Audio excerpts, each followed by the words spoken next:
Mr. Robinson? Yes. I didn't have time to You have to give us your name. I'm sorry. My name is Mark Robinson. I live at 4015 Sassafras Court.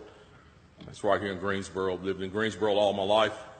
I didn't have time to write a fancy speech. I didn't have time to, I didn't have the resource of an English teacher to sit down and write a speech with at school today and be, brought over here or practice or anything. What I really came down here for is this. I've heard a whole lot of people in here talking tonight about this group and that group, and domestic violence and blacks, these minorities and that minority. What I want to know is, when are you all going to start standing up for the majority? And here's who the majority is. I'm the majority.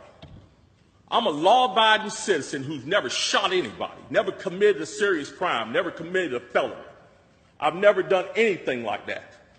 But it seems like every time we have one of these shootings, nobody wants to put the blame where it goes, which is at the shooter's feet. You want to put it at my feet. You want to turn around and restrict my right, constitutional right that's spelled out in black and white. You want to restrict my right to buy a firearm and protect myself from some of the very people you're talking about in here tonight. It's ridiculous. I don't think Rod Serling could come up with a better script. It does not make any sense. The law-abiding citizens of this community and many communities around this country, we're the first ones taxed and the last ones considered and the first ones punished when things like this happens, because our rights are the ones that are being taken away. That's the reason why I came down here today. Gun show or no gun show, NRA or no NRA. I'm here to stand up for the law-abiding citizens of this community, because I'm going to tell you that what's going to happen. You can take the guns away from us all you want to. You all write a law, I follow the law, I'll bring my guns down here, I'll turn them in. But here's what's going to happen. The Crips and the Bloods on the other side of town, they're not going to turn their guns in. They're going to hold on to them. And what's going to happen when you have to send the police down there to go take them? The police can barely enforce the law as it is.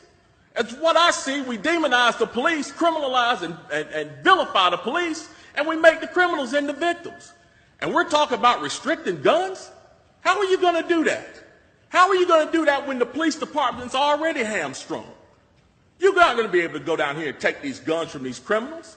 So the criminals are going to hold on to their guns. They're still going to have them. They're still going to break in my house, and they're still going to shoot me with them. And guess who's going to be the one that suffers?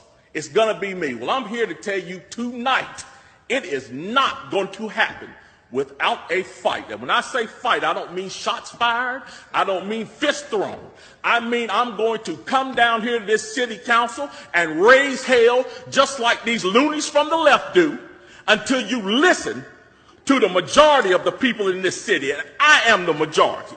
The majority of the people in this city are law-abiding, and they follow the law, and they want their constitutional right to be able to bear arms. They want to be able to go to the gun show and buy a hunting rifle or a sport rifle. There are no military-grade weapons sold at the gun show. An AR-15 is not a military-grade weapon.